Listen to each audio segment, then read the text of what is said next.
VP Inday, were you able to ask the former president about the question yesterday? Yes. Ang tanong kahapon ay merong concern ang mga detractors at ang mga supporters sa legal team ni President Duterte na hindi sila satisfied sa ginagawa ng legal team.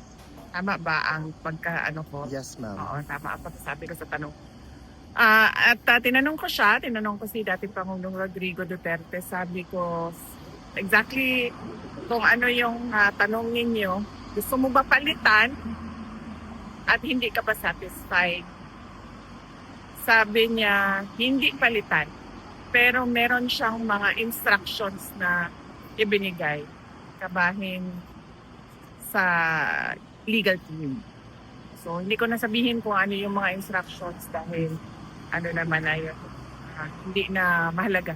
Yes, ma'am.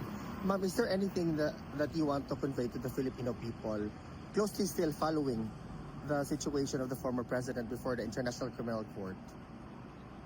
Pasalamat pa rin lagi. Yun naman na yung aking message lagi sa ating mga kababayan. Nagpapasalamat ako dahil halos isang taon na at sigurado ako lalampas ito ng isang taon pa. Kaso ni dating Pangulong Rodrigo Duterte dito sa ICC. At nandyan ang ating mga kababayan na magpakita ng moral support, magpakita ng kanilang pagpunta dito sa Duterte Street. Gumagastos sila ng sarili nilang pera para pumunta dito at magpakita ng suporta sa buong mundo, hindi lang sa Netherlands. At syempre, ang pinakamahalaga dyan is yung dasal dahil napakalakas ng power of prayers kung marami ang nagdarasal. Yes, ma'am. VP Inday, mabuhay po kayo. Maraming salamat, ma'am. Maraming salamat din sa inyong lahat na nandito at sa lahat ng mga kababayan natin na online na nagsusubaybay at sumusuporta kay dating Pangulong Rodrigo dito. Araw-araw na nandito kayo at nagpapakita kayo ng suporta. Maraming salamat dahil sigurado ako nakakatulong yon sa mood, uplifting the mood of former President Rodrigo Duterte. Dahil lagi yan kapag pumapasok ako doon, binabanggit ko sa kanya na merong mga Filipinos sa labas at sinasabi niya, tinanong niya ako, bumabati ba sila sa iyo?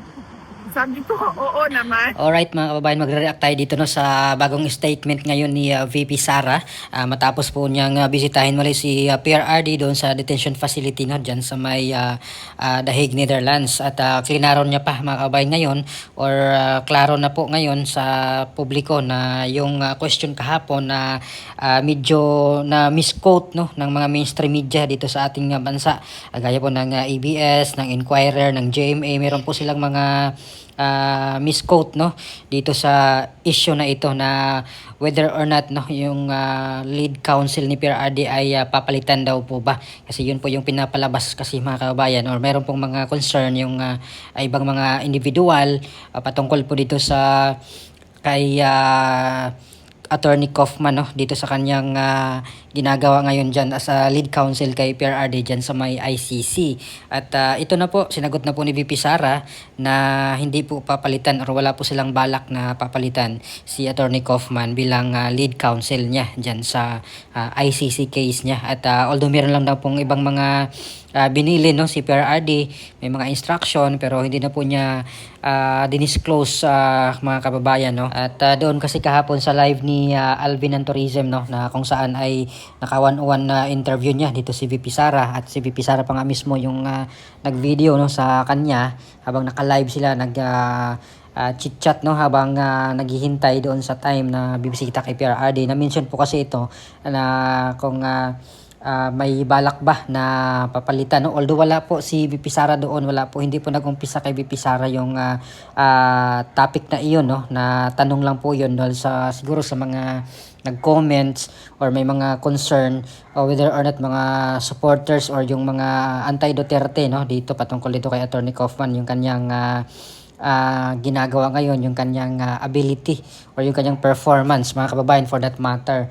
At meron daw pong mga dismayado na dito sa kanyang performance, kaya natanong kay VP Sara kung may balak bang papalitan, mga kababayan. Pero wala po sila, VP Sara, no? Hindi po sila yung unang nag-isip ng ganun, yung mga tao na nagsabi noon or nagtanong, no? Hindi po nung galing yan kay VP Sara, which is ito po yung na misquote nga ng mga mainstream media. Yun po yung kanilang ginawa dito, no, ng mga headlines or news item, news article, na si VP Sara daw ay humihingi, no, or Sara Duterte to ask Dad Rodrigo on alleged calls to replace lawyers. Yun po yung nakalagay dito sa ABS-CBN naman, mga kababayan.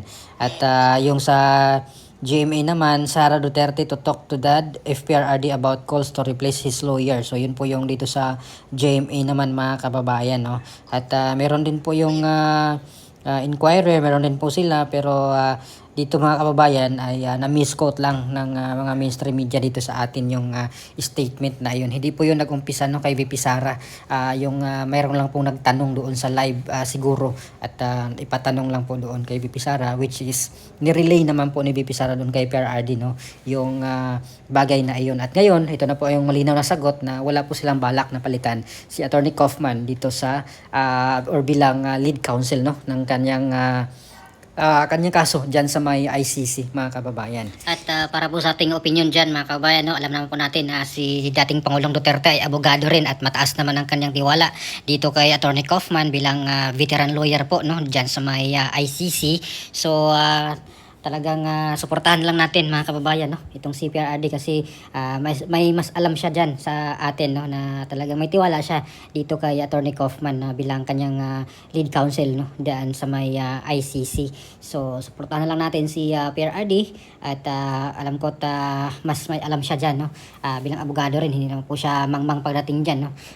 Abogado rin naman siya at alam niya rin kung ano pa yung mga kailangan nilang mga gawin, no. At itong si Attorney Kaufman din ay veterano na rin, no, pagdating dyan sa mga ICC cases at hindi naman po ito yung kanyang first time na mag-handle ng mga case na ganito, no. Marami na po siyang mga hinawakan na mga kaso ng related dito sa mga kaso nga sa ICC, mga kababayan, no. So ano po masasabi nyo dito sa pagklaro ngayon ni VP Sara, no, patungkol doon sa mga tanong or naging ano na kasi ito, mga kababayan, dito sa atin kasi hinook up or kinuha po ng mga media dito sa atin at medyo na-misinterpret lang, no, yung bagay patungkol dyan sa lawyer ni dating Pangulong Duterte. So please comment down below. Maraming salamat. God bless po sa ating lahat.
Meron pong tarpaulin sa kabila, mga kababayan. Nag-stop na po sila dyan sa flyover dito sa Ortigas.